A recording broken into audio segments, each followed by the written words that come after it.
Olá, treinadores e treinadoras, tudo bem? Bem-vindo a mais uma aula da One Week. Eu tenho que falar devagar, senão trava a minha língua, né? Minha língua é presa, acho que vocês já perceberam isso. E essa aula é uma aula técnica, né? A gente vai falar sobre durabilidade. Já tivemos duas aulas na parte técnica, já tivemos a aula do Léo falando sobre grupos especiais, do Leandro falando treinamento de força e agora falando sobre durabilidade. Essa métrica que é uma métrica emergente dentro do treinamento de corrida. Talvez você ainda não tenha ouvido falar dessa métrica, mas ela é uma métrica que vem sendo muito utilizada para treinamentos de longas distâncias. Exemplo, 21, 42, 50. E essa métrica ela é de extrema importância para você entender qual momento do treinamento seu atleta se encontra e qual o direcionamento do treinamento que você deve propor para ele. E aí é que vem a grande diferença de saber utilizar essa métrica e não. E detalhe, você pode incorporar essa métrica como um grande diferencial competitivo no teu produto treinamento de corrida de rua. Depois eu vou te mostrar um exemplo como eu faço isso dentro do Clube 42K. Por quê? Cara, é uma métrica extremamente técnica, poucas pessoas trabalham com essa métrica hoje e é uma métrica que vai diferenciar a sua proposta de treinamento, o seu programa de treinamento. E como é que a gente pode caracterizar a durabilidade? Então, eu já deixei um texto bem explicado aqui nos slides, né? Fazendo uma homenagem ao meu ex-atleta aqui, que treinou comigo de 2007 até 2010. A gente ganhou vários campeonatos. Na verdade, a gente ganhou um tricampeonato 2008, 2009, 2010, brasileiro de montanha, um paranaense em 2009, um paulista em 2009, 2010. Então, temos muitas histórias aí, o Zé. Então, podemos entender o seguinte, que a durabilidade ela é definida como a resiliência à deterioração, nossa, quase não sai, né? De variáveis fisiológicas e do desempenho durante exercícios prolongados. Essa é a proposta do Hunter de um artigo de 2025, ou seja, um artigo bem recente. Como eu falei, é uma métrica emergente. Está começando a surgir vários estudos sobre ela de uns 2, 3 anos para cá. Esse é um outro atleta, o Giovanni. Esse é do interior de Minas, também a gente fez algumas provas juntos. Sucesso, eu lembro na última prova que a gente fez, ele pegou no terceiro lugar na Tutã, que era 75 quilômetros. Bom, duas coisas que são importantes nessa métrica. Você entender a diferença de resiliência e resistência. Por quê? Resiliência é a capacidade de se adaptar e superar os desafios. E tem isso também. E resistência é a capacidade de suportar os desafios. Então, a durabilidade ela é um pouco de se adaptar e suportar. Isso que é importante você entender. Então, durabilidade praticamente vai dizer o seguinte, o quanto esse cara suporta manter determinada velocidade por determinado tempo. Na prática seria isso. Então tem dois artigos aqui de 2025 que falam muito sobre essa métrica, uma que eu venho citando bastante, que é do Hunter, na minha opinião é um dos artigos mais completos aí, que mais traz informações técnicas, e o outro do Nutila, ele vem falando ali de variações e sobre essa métrica em desempenho a partir de provas de 90 minutos, né? Tem o de 2023, que é o mais antigo, mas também traz bastante informação interessante para a gente, e outro de 2024. Então, sempre que você observa esses artigos, são artigos em revistas que têm peso acadêmico e científico, um rigor científico, e são também artigos que dizem muito sobre a aplicação prática dessa métrica, que hoje eu te recomendo que você utilize nos seus atletas de 21 e 42. Agora, como você vai utilizar, né? Como a gente vai quantificar, né? Então, a quantificação da durabilidade ainda não está padronizada, mas temos duas abordagens. A primeira abordagem, que é uma abordagem mais fisiológica, onde o cara tem que fazer um teste, então ele está descansado, ele faz um teste máximo para a gente ver a melhor condição física dele Depois ele vai e faz um treino puxado, intenso, e depois a gente faz um outro teste para a gente entender qual foi essa variação, esse gap em função dessa performance que ele teve durante a atividade. Isso tem que ser feito todo único dia, no laboratório, todo equipado, como você está vendo aí na foto, no laboratório da Universidade Federal do Espírito Santo, fazendo aí uma coleta do meu segundo pós-doutorado. Essa praticamente é inviável a gente fazer. Né? Do ponto de vista prático, é inviável. Pô, meu aluno quer fazer, vai para o laboratório. Ok, mas quantos alunos irão se propor a fazer um teste de durabilidade no laboratório? Até porque vai ficar praticamente o dia inteiro lá.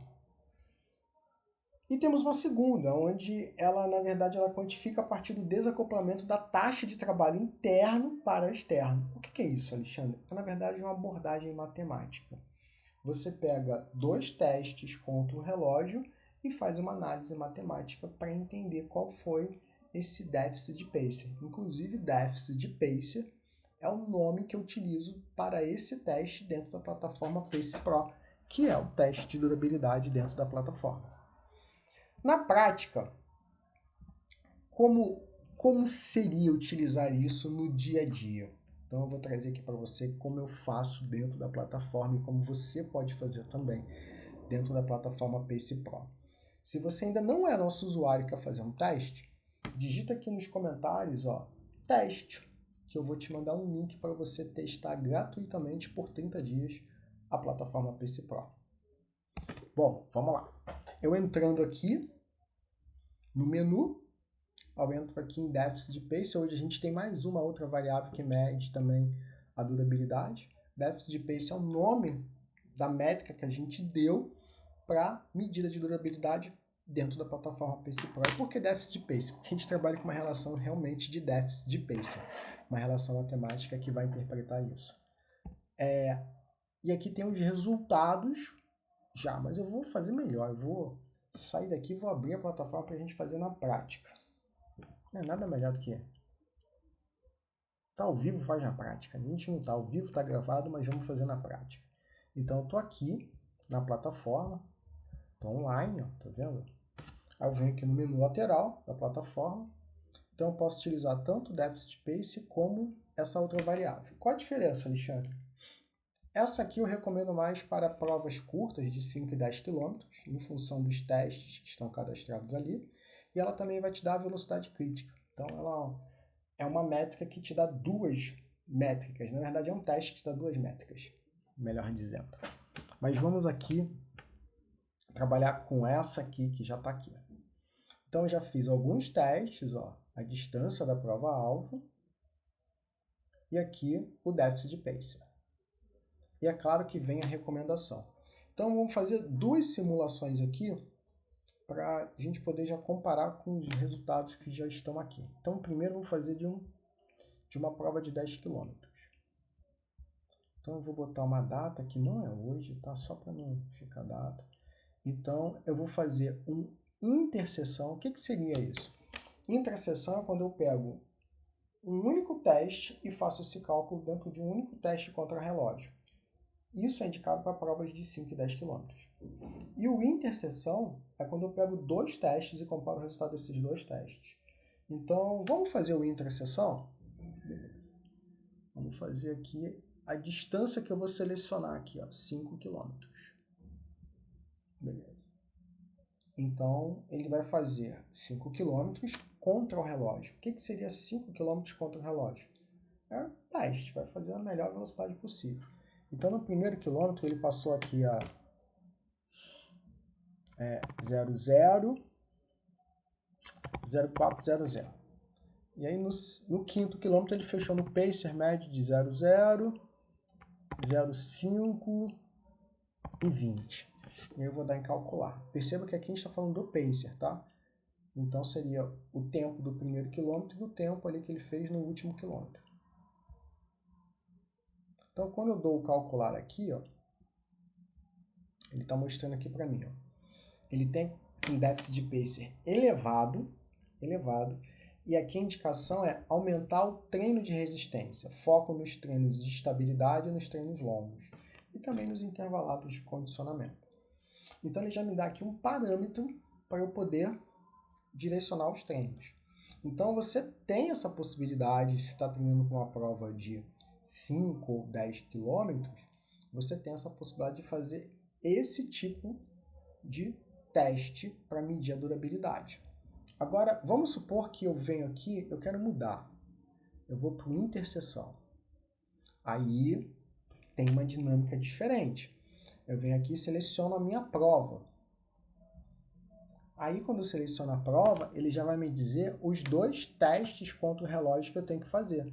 Eu tenho que fazer um teste de 5K contra o relógio e eu tenho que fazer um teste de 10K contra o relógio. Minha sugestão, mínimo 48, máximo 72 horas entre um teste e outro, tá? E não treina no meio. Então, no tempo dos 5K, vou botar 002800.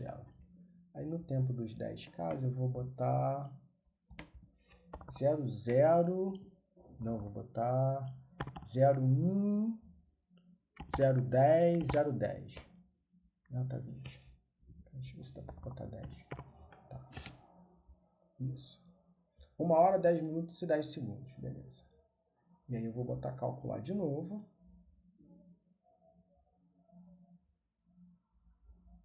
Ah, já foi, 20%. Não, foi rápido, nem vim calculando. Então, o déficit pace foi de 20%, é um déficit alto. Então, a sugestão é aumentar a resistência com foco nos treinos de estabilidade e treinos longos. Aí eu dei o salvar, venho aqui, tem um botão aqui que está escondido. Ah, salvar.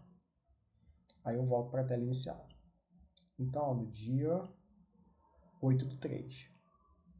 Então, 20%. Agora eu vou fazer um outro para 42, tá? Que é a distância da prova.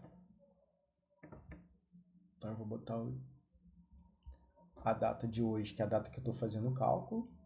Aí é uma interseção. A distância da prova é 42. Ele já vai me dizer aqui quais são os 2 treinos contra o relógio que eu tenho que fazer. Então eu vou botar aqui 01, 010 e 010. E aí depois eu vou botar aqui 02, 20 e 20. É só para ilustrar, tá, gente? Aí, ó, 0 déficit de pacer. Isso quer dizer que, cara, ele tá com uma boa resistência, o foco agora é aumentar os treinos de velocidade. Ele tem que ganhar velocidade. Perfeito. Agora, vamos supor que se esse cara mudasse, o tempo fosse para 50. Quanto iria mudar aqui, ó? 18, ó. Cara, déficit pacer está em 18. Tem que aumentar a resistência. Então ele está no limite ali, que 15 é o limite. Então ele está quase próximo de melhorar a velocidade. O que isso implica? Se eu entro num período específico onde o cara vai trabalhar velocidade, só que ele está numa condição que necessita ainda desenvolver resistência, o cara fica mais suscetível à lesão. E é por isso que isso é importante. Convencer o teu atleta, pô, a gente treinou 2 meses na base. Antes da gente virar a chave para a fase específica, vamos fazer uma semana de controle, fazer esse teste de durabilidade com 2 sessões, para eu ter certeza que realmente eu posso virar todo o seu treinamento para a fase específica. Isso é de extrema importância e isso pode virar um diferencial estratégico no seu negócio muito grande e você ainda não percebeu isso. Mas agora você está percebendo. E a Pace Pro é a ferramenta, se eu não me engano, é a única plataforma que tem esse tipo de teste com essa estrutura para te ajudar a não só captar mais clientes, mas entregar mais treinamento com ciência. A ciência aplicada ao treinamento. Bom, espero que você tenha gostado aqui da Pace Pro, de entender como a gente trabalha e como você pode medir a durabilidade do seu atleta através dessa ferramenta que pode ainda ser convertida no diferencial estratégico para o seu negócio. Então eu coloquei um videozinho aqui para ficar só mais fácil o entendimento e para que você possa visualizar como tudo acontece. Bom, espero que você tenha gostado dessa aula, dessa microaula. sobre durabilidade. Eu vou deixar uns artigos aqui embaixo, só você, quando terminar a aula, descer aqui para arquivos ou downloads, tem que ver o que está escrito aqui embaixo. Então, vou deixar ali 1 ou 2 artigos para você poder estudar mais, se aprofundar mais nessa métrica. E se você quiser utilizar essa métrica como diferencial estratégico para a sua assessoria esportiva, para você que é personal runner, esse Pro é a ferramenta que vai te entregar isso. Tchau, tchau, a gente se vê por aqui.